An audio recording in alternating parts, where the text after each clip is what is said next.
नमस्कार। आज के इस खास विश्लेषण में हम हिंदी साहित्य की एक बेहद पुरानी और आधारभूत रचना बीसल देव रासो की गहराइयों में उतरने वाले हैं। अक्सर हम आधुनिक साहित्य तो खूब पढ़ते हैं, लेकिन कुछ पुरानी कृतियां ऐसी होती हैं जो आने वाले पूरे साहित्य की ही दिशा तय कर देती हैं। आइए इसके ऐतिहासिक संदर्भ, इसकी बेहद दिलचस्प कथा संरचना और इसके उस महत्व को समझते हैं जिसने इतिहास में अपनी गहरी छाप छोड़ी है। इस पूरे विश्लेषण के दौरान हम 5 मुख्य पड़ावों से होकर गुजरेंगे। पहला, रासो का ऐतिहासिक परिचय। दूसरा, इसके रचना काल को लेकर अलग अलग मत। तीसरा, इसके मुख्य पात्र। चौथा, 4 खंडों में फैली इसकी महाकथा। और अंत में इसका साहित्यिक महत्व। तो चलिए बिना किसी देरी के शुरू करते हैं पहले भाग से, बीसल देव रासो का ऐतिहासिक परिचय। अब देखिए, इस कमाल के ग्रंथ को रचा था नरपति नाल्ह ने। समय के साथ ऐसी पुरानी पांडुलिपियों का खो जाना बहुत आम बात है, इसलिए इसका संरक्षण बहुत जरूरी था। और ये प्रमाणिक संपादन का काम किया प्रसिद्ध विद्वान माता प्रसाद गुप्त जी ने। आकार की बात करें तो ये कोई बहुत भारी भरकम ग्रंथ नहीं है।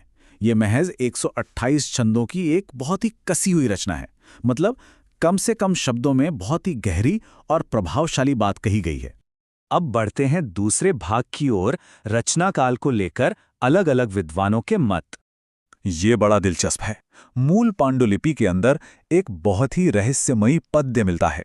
पद्य कुछ इस तरह है। संवत 1272 मझारी, जेठ बुधि बुधवारी, नाल्ह रसायण आरंभ करी, शारदा तूठी ब्रह्म कुमारी। ये अकेली पंक्ति ही वो सबसे बड़ा सुराग है जिसने विद्वानों को सोचने पर मजबूर कर दिया। इसी एक पद्य के आधार पर इस पूरे ग्रंथ का इतिहास खंगाला गया है। जाहिर है, इतनी पुरानी बात है तो विद्वानों में मतभेद तो होगा ही। माता प्रसाद गुप्त जी इसे 14वीं शताब्दी की रचना मानते हैं, जबकि मिश्र बंधुओं का मानना है कि इसका समय विक्रमी संवत 1220 होना चाहिए। लेकिन यहाँ सबसे अहम निष्कर्ष आता है आचार्य रामचंद्र शुक्ल जी का। उन्होंने बहुत ही सटीक तरीके से संवत 1272 का गणित लगाकर इसे विक्रमी संवत 1212 निकाला, यानी 1155 ईस्वी। और सच कहें तो आज अकादमिक जगत में इसी को सबसे प्रामाणिक और सही माना जाता है। समय की गुत्थी सुलझाने के बाद अब आते हैं तीसरे भाग पर, मुख्य पात्र और चरित्र। किसी भी कहानी की असली जान होते हैं उसके पात्र। इस पूरी गाथा में रंग भरता है एक बेहद शक्तिशाली युगल। हमारे नायक हैं बीसल देव तृतीय, जो अजमेर के एक महान चौहान वंशीय शासक हैं। और नायिका हैं राजमती, जो मालवा के राजा भोज परमार की पुत्री हैं। एक तरफ ताकतवर राजा और दूसरी तरफ एक प्रतिष्ठित राजकुमारी। बस इन्हीं दोनों के मजबूत व्यक्तित्व के इर्द गिर्द ये पूरी कहानी घूमती है। यहाँ एक बहुत ही खास साहित्यिक शब्द का इस्तेमाल होता है, प्रोषित पतिका। राजमती को इसी श्रेणी की नायिका माना गया है। अब ये होता क्या है?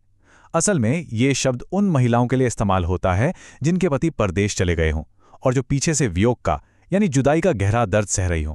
ये सिर्फ एक शब्द नहीं है, बल्कि यही वो भावना है जो इस पूरी कहानी में एक गहरी करुणा भर देती है। पात्रों को समझने के बाद अब रुख करते हैं चौथे भाग का, 4 खंडों की महाकथा। इस पूरी कहानी का जो नाटकीय चक्र है वो 4 बहुत ही स्पष्ट हिस्सों में बटा हुआ है। पहला खंड शुरू होता है जश्न के साथ, यानी बीसल देव और राजमती के विवाह से।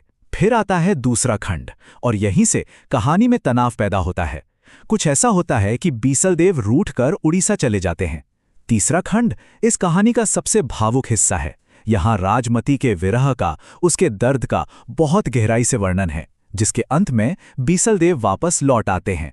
और आखिर में चौथा खंड, जहां पहले राजमती अपने मायके जाती है और फिर बीसल देव उन्हें पूरे सम्मान के साथ वापस अजमेर ले आते हैं।